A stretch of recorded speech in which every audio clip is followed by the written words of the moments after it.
কি করেন আপনি? জি ভাই, এই যে এই রুটিটা খাবার শেষে বাইচা গেছিল, তো বাইচা যাওয়াতে এই রুটিটা চিন্তা করলাম ফালাই দেওয়া তো লাভ নাই।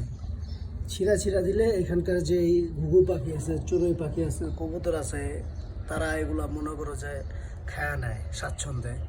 তো আমি একটা গুণের হাত থেকেও বাঁচলাম এবং একটা মাকলুকাতের, আল্লাহ সৃষ্টি মাকলুকাতের উপকারও করলাম।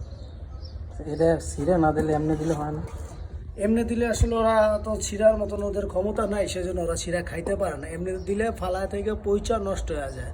তো যদি ছিঁড়া দেয় তাহলে কোনো না কোনো মাকলুকাতে এটা খায়া ফেলায়, না খাইলেও পিঁপড়াও খায়, পিঁপড়া খায়, কবুতরে খায়, ঘুঘু পাখি, এরা সবাই খায়।